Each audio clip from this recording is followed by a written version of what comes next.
స్నేహితులారా, ఈ సమయాన్ని బట్టి దేవునికి వందనాలు తెలియజేస్తూ ఉన్నాను. ప్రేమపూర్వకముగా మిమ్మల్ని అందరినీ వాక్య ధ్యానంలోనికి ఆహ్వానిస్తూ ఉన్నాను. మెచ్యూరిటీ అనే ఆలోచనను మీతో కూడా పంచుకోవడానికి ఇష్టపడుతూ ఉన్నాను కనుక దేవుని యొక్క వాక్యమును మీరు ముగింపు వరకు ఆలకించాలని దేవుని నామమున మనవి చేస్తూ ఉన్నాను. మీ ప్రార్థన అవసరతలు ఎట్టివైనను కామెంట్స్ రూపంలో కానీ ఫోన్ కాల్ ద్వారా కానీ తెలియజేయండి. నమ్మకంగా మీ కొరకు ప్రార్థిస్తాము.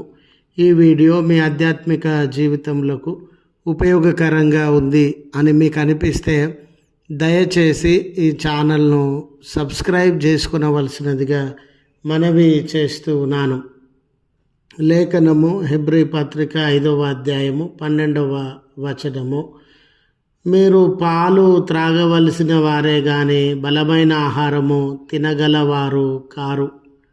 స్నేహితులారా, మనము ఇతరుల జీవితములను గమనిస్తూ ఉన్నా, ఇతరులు మన జీవితాన్ని గమనిస్తూ ఉన్నా, ఈ వ్యక్తి జీవితంలో ఎంత మెచ్యూరిటీ ఉంది, అర్థం చేసుకునే స్వభావం కానివ్వండి, మానసిక పరమైనటువంటి ఎదుగుదల కానివ్వండి, ఎంత మెచ్యూరిటీ ఉంది అని మనము ఆలోచించేటటువంటి వారంగా ఉంటాం.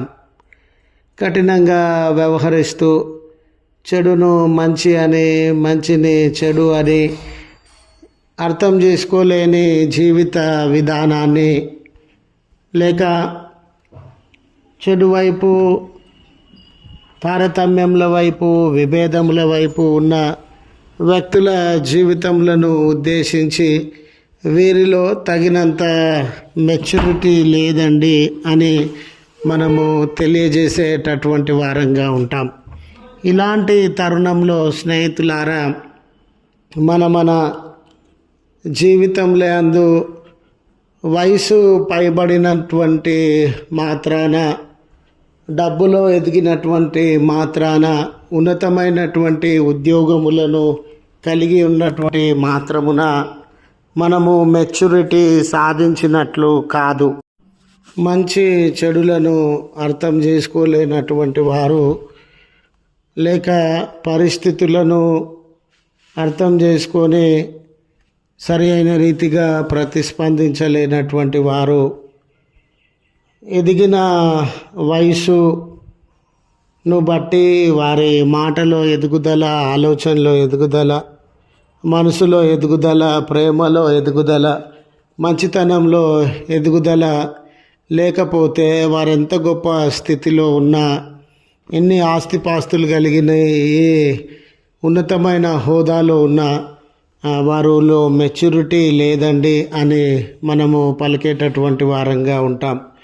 ఇలాంటి కోణంలో హెబ్రీ పత్రిక రచయిత ఈ హెబ్రీ పత్రికకు సంబంధించినటువంటి విశ్వాసులను ఉద్దేశించి వారిలో సరి అయినటువంటి మెచ్యూరిటీ లేదని ఎన్నో సంవత్సరాల నుండి, లేక దినముల నుండి మంచి మంచి బోధకుల చేత వారు బోధింపబడుతూ ఉన్నారని, లేఖనములను ఎరిగినటువంటి వారుగా ఉన్నారని, ప్రార్థనా స్థలాలకు వెళ్ళి ఆరాధనలో పాల్గొనేటటువంటి వారుగా ఉన్నారని, ఇవన్నీ వారికి అందుబాటులో ఉండిన వారు ఆధ్యాత్మికంగా ఎదగలేని స్థితిలో ఉండి, ఆధ్యాత్మికంగా చిన్న బిడ్డలను పోలినటువంటి వారుగానే ఉండినారు అని వారిని ఈ పాలు త్రాగే చిన్న బిడ్డలతో పోలుస్తూ ఉన్నాడు.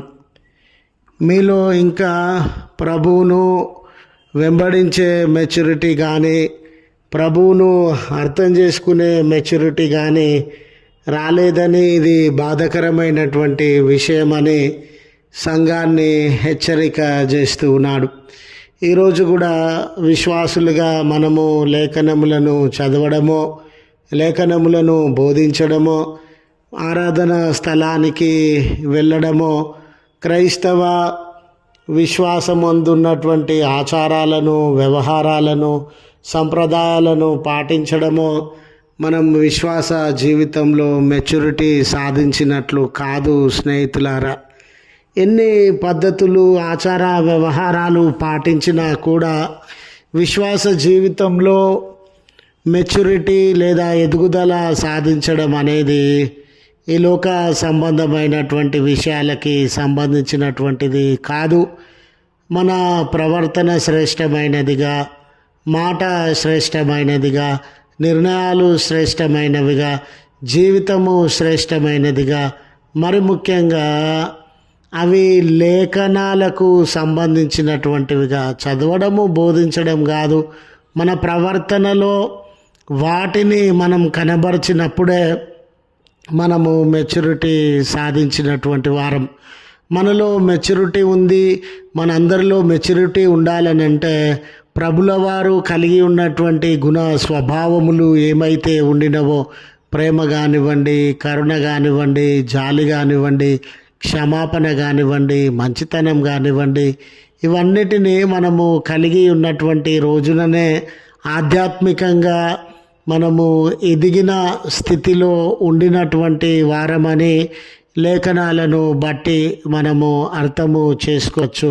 కాబట్టి ఈరోజు మీరైనా నేనైనా నాకు లేఖనాలు తెలుసండి, నేను చాలా రోజుల నుండి ప్రార్థనా స్థలానికి వెళ్తూ ఉన్నానండి, చాలా రోజుల నుండి బోధించేటటువంటి వాడనిగా ఉన్నానండి అని అనడంలో, లేక ఆ మెచ్యూరిటీ నాలో ఉంది అని అనుకోవడంలో మనము పొరబడినటువంటి వారంగా ఉంటాం.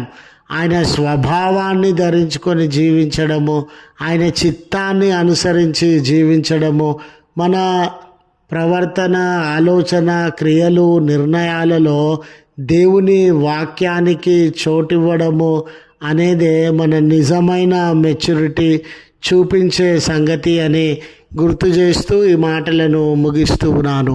ప్రార్థించుదము. కృపగల తండ్రి, ప్రేమగల మా దేవ, నీ పరిశుద్ధ నామమునకు కృతజ్ఞతలు, స్తోత్రములు చెల్లిస్తూ ఉన్నాం. మీరు మహోన్నతులయ్య, సర్వోన్నతులయ్య.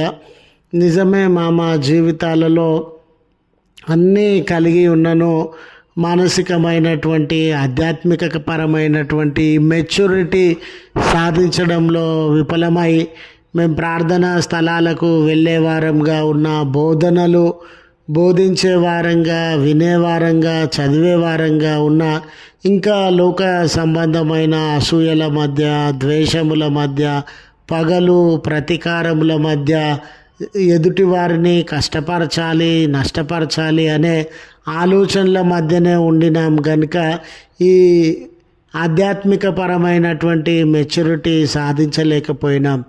దయగల తండ్రి, మేము ఈ లోక సంబంధమైన విషయాలలో ఎదగడము ఎంత ప్రాముఖ్యమని తలపోస్తూ ఉన్నామో, రక్షక, దైవికమైన ఆధ్యాత్మికపరమైన మీకు సంబంధించిన గుణలక్షణములలో ఎదగడము దానికంటే ప్రాముఖ్యమని గుర్తించగలిగిన మనసు మాకు అనుగ్రహించండి అయ్యా. ఈ ప్రార్థనలో ఏకీభవించుచున్న బిడ్డలను దీవించండి. వారి జీవితాల్లో శ్రమలు, కష్టములు, ఆపదలు, బలహీనతలు ఏమి ఉండినా మీ హస్తములను చాచి వారిని లేవనెత్తండి. ఈ దినము వెడ్డింగ్ యానివర్సరీస్, బర్త్డే జరిగించుకొనిచున్న బిడ్డలను మీ కుడి హస్తములను చాచి దీవెనలతో నింపి ఈ దినపు ఆశీర్వాదములతో మమ్మల్ని దర్శించుమని క్రీస్తు పేరట వేడుకొనుచు ఉన్నాము తండ్రి. ఆమెన్. తండ్రి, కుమార, పరిశుద్ధాత్మ త్రియేక దేవుని దీవెన మనకు తోడై ఉండి మనలను కాపాడును గాక. ఆమెన్.